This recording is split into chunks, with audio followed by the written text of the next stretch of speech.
सभी को सुप्रभात प्यारे छात्रों। आज हम सावित्रीबाई फुले पर्यावरण शिक्षण संस्थान के अंतर्गत बीएड द्वितीय वर्ष तथा बीएससी बीएड तृतीय वर्ष के द्वितीय प्रश्न पत्र को लेकर मैं आपके समक्ष पुनः प्रस्तुत हुई हूँ, जिसमें हमने द्वितीय इकाई से अध्ययन किया था और उसमें बहुत सारे महत्वपूर्ण बिंदुओं के बारे में हमने विशद चर्चा पिछली कक्षाओं में कर ली थी। लेकिन आज इस कक्षा में मैं सहपाठी अवलोकन आपको पढ़ाने वाली हूँ।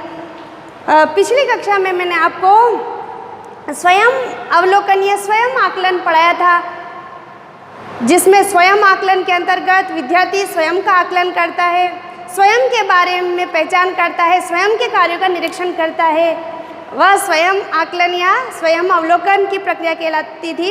लेकिन इस कक्षा में मैं आपको सहपाठी अवलोकन के बारे में बताने वाली हूँ कि सहपाठी अवलोकन होता क्या है।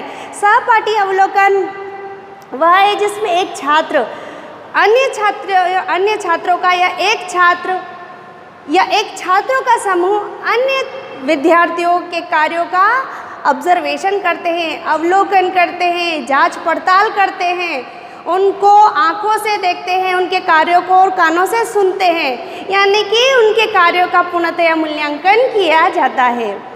तो इसके अंतर्गत जो अवलोकन करता है ना, उसके अंदर अंतः व्यक्तिक कौशल का निर्माण होता है।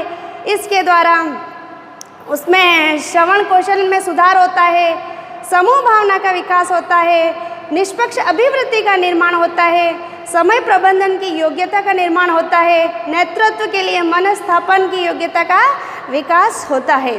तो श्रवण कौशल है, ये सहपाठी अवलोकन के द्वारा जो विद्यार्थी होते हैं अपने सहपाठियों के कार्यों का मूल्यांकन करते हैं और उनके कार्य की गुणवत्ता को आत्मसात करते हैं। तो ये जो सहपाठी अवलोकन है यह सक्रिय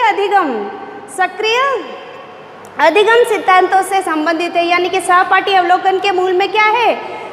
सक्रिय अधिगम सिद्धांत। सक्रिय अधिगम सिद्धांतों के अंतर्गत जो छात्र होते हैं वो कई चीज़ों को करने के लिए प्रोत्साहित होते हैं, कई नई नई चीज़ों को करते हैं तथा अपने कार्य के विषय में वह सोचते हैं।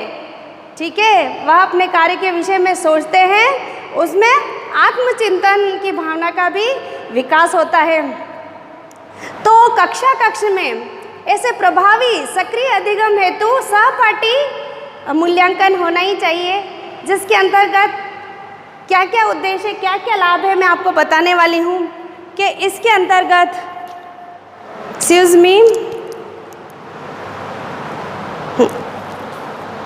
इसके अंतर्गत क्या क्या उद्देश्यों का निर्माण हो रहा है। सबसे पहले तो है कि स्वायत्तता की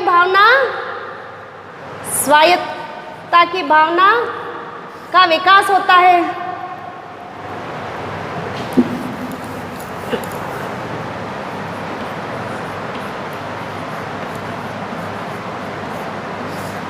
स्वायत्तता की भावना का विकास होता है। दूसरा है जो छात्र होते हैं उनके विश्वास के स्तर को बढ़ाया जाता है। विश्वास स्तर को बढ़ाया जाता है।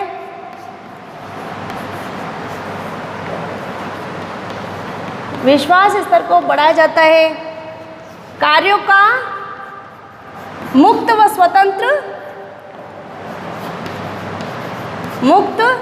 स्वतंत्र अवलोकन होता है, अंकन होता है।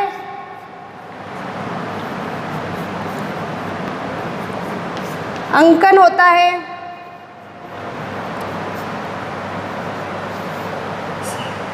और फिर सहयोग की भावना का विकास होता है। पृष्ठपोषण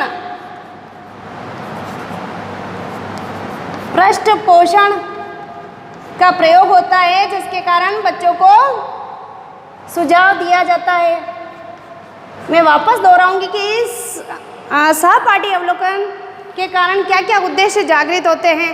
तो सर्वप्रथम जो शिक्षण प्रक्रिया है उसमें स्वायत्तता की भावना का विकास होता है। दूसरा होता है कि शिक्षक अगर छात्रों के कार्यों का अवलोकन कर रहे हैं या जो छात्र हैं वो अपने सहपाठियों के कार्यों का अवलोकन कर रहे हैं, तो उस जो छात्र परफॉर्मेंस दे रहा है, जो छात्र कार्य कर रहा है, तो उसके अंदर विश्वास के स्तर को बढ़ाया जाता है। इसके अलावा इसमें जो कार्य किए जाते हैं वह स्वतंत्र होते हैं, विश्वसनीय होते हैं, क्योंकि जो साथी उसका अवलोकन कर रहा है वह अपने कार्य को निष्पक्ष होकर करेगा और निष्पक्ष होकर उसके कार्यों का मूल्यांकन करेगा और उसके संबंध में वह निर्णय देगा। इसके अंतर्गत सहयोगी भावना का विकास हो रहा है, सहकारिता की भावना का विकास हो रहा है, क्योंकि सभी छात्र एक दूसरे पे विश्वास करते हैं। एक दूसरे के विश्वास के कारण सहकारिता की भावना का निर्माण हो रहा है। फिर पृष्ठ पोषण का उपयोग किया जाता है। पृष्ठ पोषण के अंतर्गत उनके कार्यों की प्रशंसा भी की जाती है और सकारात्मक आलोचना भी की जा सकती है। तो सहपाठी अवलोकन क्या हुआ, मैं वापस दोहराऊंगी कि सहपाठी अवलोकन एक ऐसी प्रक्रिया है जिसके माध्यम से एक छात्र का अन्य छात्रों के द्वारा या एक छात्रों के समूह के द्वारा अन्य छात्रों के समूह के कार्यों का मूल्यांकन किया जाता है, पृष्ठ पोषण दिया जाता है और यह जो स्वयं मूल्यांकन है उससे भी वृहद प्रक्रिया है, यानी कि उसके कार्यों की बारीकियों से जांच की जाती है तथा उसको पृष्ठ पोषण प्रदान किया जाता है और उसके संबंध में निर्णय दिया जाता है कि वह अपना कार्य एक शिक्षक की भांति करे। शिक्षक के अंदर जो योग्यताएं होती है उसकी तरह कार्य करे, अपनी स्किल्स होती है उसको सुधारे। तो इसके अंतर्गत निम्न योग्यताएं विकसित होती है। पहले करके सीखना यानी कि करके सीखना के अंतर्गत आता है प्रयास तथा त्रुटि, यानी अभ्यास करते हैं तो कुछ न कुछ त्रुटि रह ही जाती है। यह हर कार्य का नियम है कि कार्य करने से ही हम सीखते हैं। बड़े बड़े शिक्षाविदों ने ये कहा है कि छोटे बच्चे होते हैं उनको उस कार्य को करने दें और उसके अनुभव लेके उनको सीखने दें, ताकि ये जो ज्ञान होता है स्थायी ज्ञान होता है। तो जो छात्र होते हैं तो वह अपने सहपाठी का अवलोकन करते हैं, तो जो छात्र कार्य कर रहा है उसके कार्य में क्या होता है, प्रयास भी होता है और त्रुटि भी होती है। तो करके सीखने का सिद्धांत इसके लिए उपयुक्त है, सहपाठी अवलोकन के लिए। इसके अलावा पृष्ठ पोषण दिया जाता है, यानी प्रतिपुष्टि प्रदान की जाती है। प्रतिपुष्टि द्वारा सीखना यानी कि उनकी प्रशंसा भी की जाती है, उनकी सकारात्मक आलोचना भी की जाती है। अतः प्रतिपुष्टि द्वारा जो छात्र कार्य कर रहा है वह प्रतिपुष्टि द्वारा भी सीखता है। इसके अलावा जो सामाजिक तथ्य उसने सीख लिए हैं उसको अपने जीवन में आत्मसात करे, अर्थात जो तथ्य उसने सीख लिए हैं तो जीवन में उतारे। यह नहीं कि उतारने के बाद वह अपने स्किल में इस चीज़ों को इन्वॉल्व नहीं करे, उसको अपने जीवन में इन चीज़ों को इन्वॉल्व करना ही पड़ता है। इसी प्रकार यह जो प्रक्रिया है यह तकनीकी या व्यावसायिक क्षेत्र या उपजीविका का एक उपकरण है। जैसे चिकित्सा क्षेत्र में इसका उपयोग किया जाता है, व्यवसाय के क्षेत्रों में इसका उपयोग किया जाता है, तकनीकी क्षेत्रों में इसका उपयोग किया जाता है और हमारे इस बीएड पाठ्यक्रम यानी कि बैचलर ऑफ एजुकेशन डिपार्टमेंट में भी इसका व्यापक स्तर पर प्रयोग किया जाता है। तो इसके अंतर्गत क्या होता है कि यह केवल छात्र ही छात्र का अवलोकन करे इसी में शामिल नहीं है, बल्कि एक शिक्षक भी शिक्षक के कार्यों का अवलोकन कर सकता है ना। यह प्रक्रिया लगातार हर क्षेत्र में चलती रहती है कि जो उसके साथी होते हैं, जो उसके कलीग्स होते हैं, वह उसका अवलोकन करे। प्रत्येक व्यक्ति के द्वारा अवलोकन किया जाता है, जिसके कारण आत्मचिंतन की भावना विकसित होती है। तो शिक्षण के क्षेत्र में एक शिक्षक द्वारा इसका जब उपयोग किया जाता है तो एक जो अनुभवी शिक्षक होता है, तो जो नए शिक्षक होते हैं अनुभवी शिक्षक का कार्य का देखते हैं कि वह किस प्रकार पढ़ाते हैं, वह क्या करते हैं, किस बात का उपयोग करते हैं, जिसके कारण उनकी जो कक्षा है जो समय पर आधारित है तो वह उपयोगी होती है। कक्षा के सभी छात्र प्रभावी रूप से अधिगम कर पाते हैं। तो क्या तरीके हैं, वह क्या रणनीति अपनाता है जिसके कारण उसकी कक्षा सक्रिय तथा प्रभावी अधिगम से पूर्ण होती है। तो जो नए शिक्षक होते हैं वह अपने अनुभवी शिक्षक को क्या करता है, मूल्यांकन करता है, यानी शिक्षक के द्वारा शिक्षक शिक्षक अवलोकन, ठीक है, वो उसकी रणनीति को देखता है। लेकिन जो प्रभावी, जो अनुभवी शिक्षक है, तो वह भी तो अपने सहपाठियों की जांच करेगा। सहपाठियों मीन्स अपने सहकर्मियों की जांच करता है कि क्या समस्या है जिसके कारण वो अपने दैनिक समस्याओं का सामना करने के तरीकों को वह भी देखता है और वह लाभान्वित होता है कि यह जो सहकर्मी जो जिस रणनीति को अपना रहा है, जो समस्या वह झेल रहा है, तो मेरे शिक्षण कार्य में यह समस्या नहीं आए, तो वह भी लाभान्वित हो जाता है।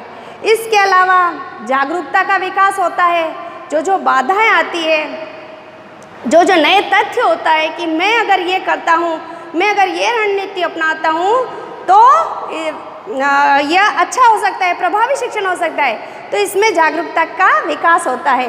इसके अलावा शिक्षण से संबंधित कक्षा के संबंधित अनेक सूचनाएं भी एकत्रित हो सकती है, यानी कि सहपाठी अवलोकन के द्वारा या पीयर्स ऑब्जर्वेशन के द्वारा बहुत सारी सूचनाएं एक व्यक्ति को प्राप्त हो सकती है।